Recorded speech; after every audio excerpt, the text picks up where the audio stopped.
మన ఇంట్లో వంటగదిలో బియ్యం, పప్పులు, షుగర్, నూనె లాంటివి ఎక్కడ ఉంచుతాం? ఒక చిన్న రూమ్ లేదా అల్మరాలో ఉంచుతాం కదా!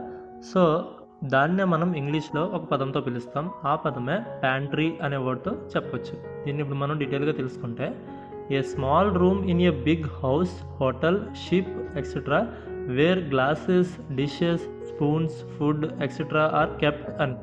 అంటే ఆహార పదార్థాలు అంటే బియ్యం, పప్పు, నూనె, మసాలాలు, డబ్బాలు, స్నాక్స్ మొదలైనవి, లేదా పాత్రలు, కిచెన్ సామాన్ నిల్వ చేసే చిన్న గది లేదా భాగాన్నే ఈ ప్యాంట్రీ అనే వర్డ్తో మనం చెప్పొచ్చు. మీరు ఎప్పుడైనా ట్రైన్ ఎక్కినప్పుడు అబ్జర్వ్ చేశారా?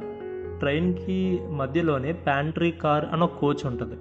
సో అందులో ఏంటంటే ఫుడ్కి సంబంధించిన ఐటమ్స్ అన్నీ అందులో ఉంటాయి అన్నమాట. సో దాన్నే మనం ప్యాంట్రీ అనే వర్డ్తో మనం చెప్పొచ్చు. దీనికి ఎగ్జాంపుల్ చూస్తే the pantry is full of snacks and canned food. అంటే ప్యాంట్రీ స్నాక్స్ డబ్బా ఆహారాలతో నిండి ఉంది అని అర్థం. వీడియో నచ్చితే లైక్ చేయండి. ఈ వీడియో ఎవరికైనా యూజ్ అవుతుంది అని అనుకుంటే వాళ్ళకి షేర్ చేయండి. అండ్ వీలైతే ఛానల్ సబ్స్క్రైబ్ కూడా చేసుకోండి. Thanks for watching.